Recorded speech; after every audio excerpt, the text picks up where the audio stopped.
as songwriters, the Brewster Brothers allows us to sort of, as I say, kind of, turn the circle to kind of how we began, and even though we're the same songwriters as the Angels, it's just a bit of a different angle.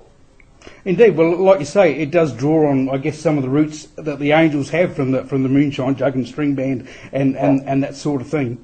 Yeah, it does. Yeah, so no, it's great. It's really nice to and it's very intimate. It's like the three of us. It's very defined, and it allows.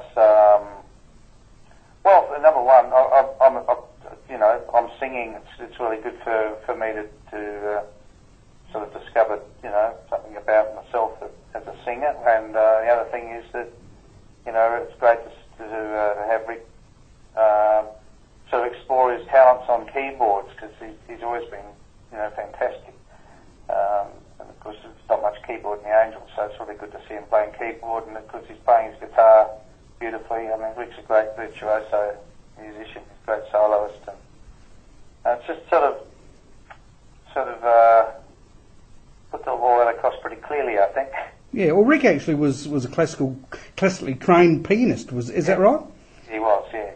And vocally, I one thing that really struck me when I've seen the original Angels band, mate, is how well you carried those songs, but also hearing your voice and then going back to those records, is how much you actually sang on those records that we really didn't pick up on.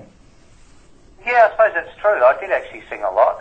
There was a lot of harmony work in the Angels, and so I guess I was doing a lot of that. And actually, there's a couple of songs in the Angels repertoire that I actually sang on the record. I think I didn't know "Sleep on the Hill" and Watch the Red album, and a little ode to marijuana on the very first album, called "I'll Get High on You." I've always done a bit of singing, but Brewster Brothers is where I'm most comfortable, really. And I guess just on a personal note, I know a lot of my listeners and a lot of Angels fans are very happy to see you back and healthy after a bit of a scare last year, mate. Yeah, it's 9 weeks now since I had my heart attack and then subsequent quintuple bypass operation. I was very, very lucky. I sort of got out of. I escaped with my life. It sounds very dramatic, but it was actually pretty much that close. And it changes one's perspective on things a bit. But anyway, I survived.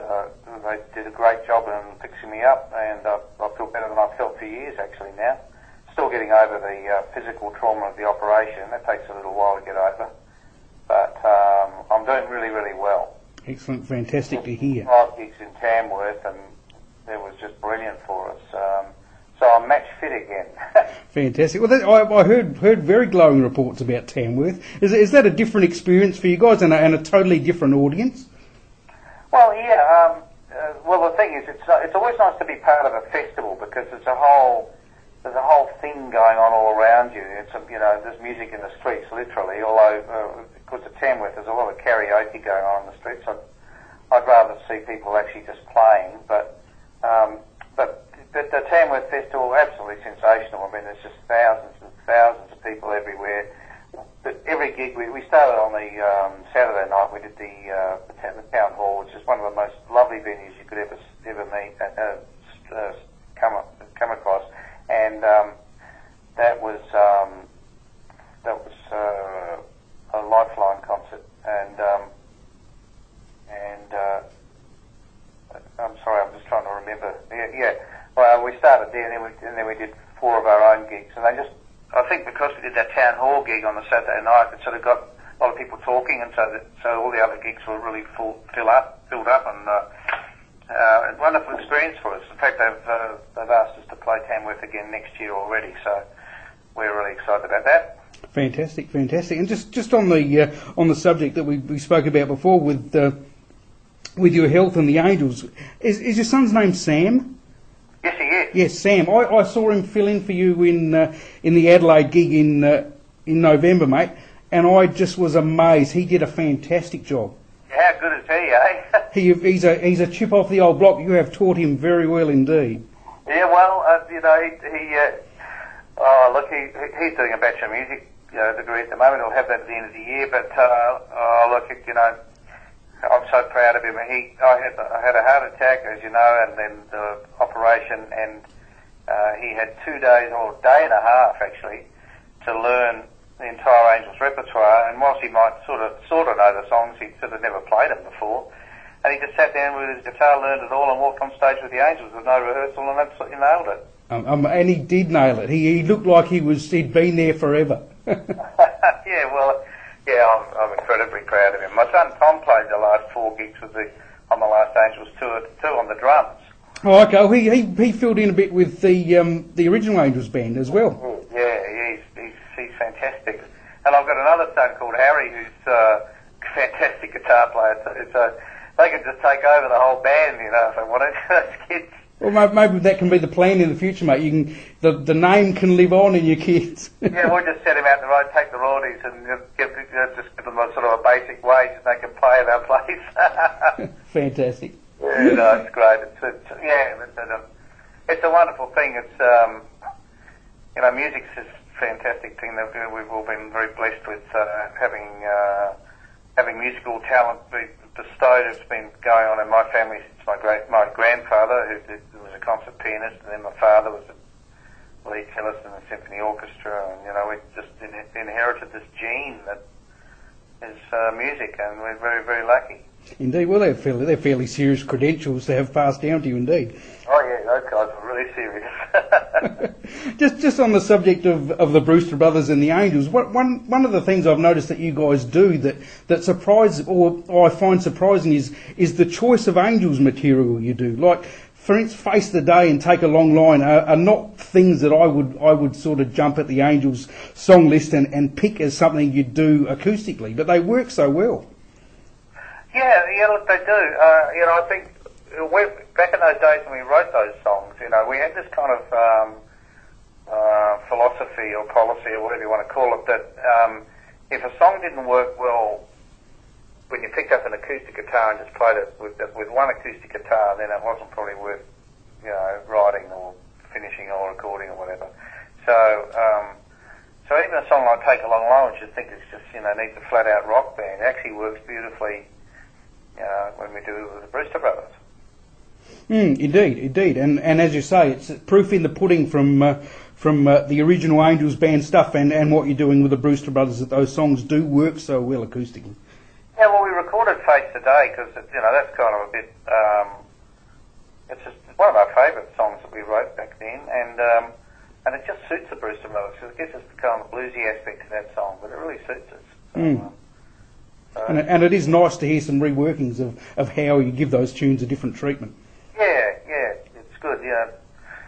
I never play an electric guitar in the Brewster Brothers. It's kind of a bit different for me. I really enjoy it. I play this Mini Maton, that little diesel special Mini Maton. It's a fantastic instrument.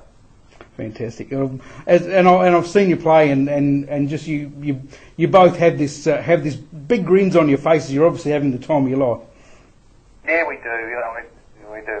We love doing it. I mean, that applies to the Angels too. We're very lucky, or the Moonshine Jug and String Band. We just, we sort of embrace everything we've ever done in our life now, and then we get on and write some new songs too for the Brewster Brothers. Who knows? We might even write a new Angels song one of these days. One of these days. Yeah. Well, you've certainly got plenty of material to fall back on, anyway. Yeah, we do. Just to finish up, mate, I won't keep you much longer. I'm heartened by how much, because my show is a podcast, and I get quite a bit of feedback from people in the States and in Europe. How well known the Angels name still is, and how revealed the band still is in far-flung corners of the world. Yeah. Yes, I guess that's one of the things you mentioned your podcasting, and with the the way information technology has gone over the years, it's fantastic because people can actually access us and find out what we're doing, and we're finding we just get so many hits on all of our sites actually from the US and France and all over. It's just great. Good stuff indeed.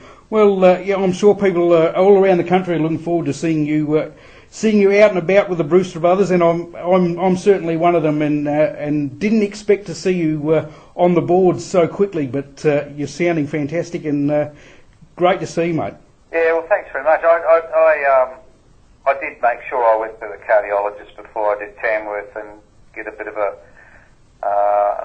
okay from him that I could do it, and I've just been reasonably careful with myself. But it's not affecting. I mean, I feel younger than I did before. I mean, it fixed me up. I had problems. I didn't know it. Actually, I want to tell my story through the Heart Foundation because there's a lot of us musicians that have been doing this thing for quite a while. I've been out on the road, and you tend to eat the wrong foods, and I wasn't particularly overweight, and I thought I was really healthy and fit and everything. I played a fair bit of golf and walking on the beach in the mornings, all those sort of healthy things. I thought I was healthy, but I wasn't at all. I was in really big, serious trouble. Mm-hmm. Well, that was my next question. On important things, has it affected your golf? Hard to say. A bit early days. I actually played yesterday and played very, very well. So, but I can't swing. I can't swing like a really full swing yet. But that's okay. If I play like I did yesterday, I'll be really happy. All right, mate. Well, as I said, it's fantastic to see you guys out again, and having another Adelaide boy in the trio is great to see Paul out. I think listeners may not be familiar with Paul's name, but he's certainly been around with the likes of Don Walker and Jim Conway and Dave Tyson, many great outfits, hasn't he? Well, he's a brilliant musician, and I should also say that Paul did all the engineering on the Brewster Brothers album, the Wounded Healer album, and he's just a great talent. He's just so good with sound and on every level. I mean, he's become a great friend of ours, and it's just we're very proud to have him as part of the trio. Just as we were speaking, I've just been trying to remember the tune that the Milky Bar Kids first caught my eye, and I think they had from memory. I think they did a great version of the old country song "Flaming Star" from memory. That'd be right. and they were a hoot. They were a good band. Yeah, they were. All right, mate. Well, thank you again. It's been a pleasure to talk to you, and as I said, myself and I'm sure a lot of people are glad to see you back out, and will be keen to hear the new CD from the Brewster Brothers. Yeah, thanks very much. All right, mate. Can I get you just to do me a tag before we finish up? Yes, I just need to warn you that my phone might ring. I've got somebody calling me at 3, so sure. Which is in about 1 minute, so I better do it quickly. Yeah. It's show's called Sitting in a Bar in Adelaide. If you can do me something along the lines of "This is John Brewster, blah blah blah," and you're listening to. Did you say Sitting in a Bar in Adelaide? Yeah. Okay. Hi, this is John Brewster from the Angels and the Brewster Brothers Trio, and you're listening to Sitting in a Bar in Adelaide. Thank you, mate. All the best, and look forward to seeing you in Adelaide. Yeah, too right. Thanks, John. Nice to talk to you, Michael. See you, mate. See you, mate. Bye. Bye.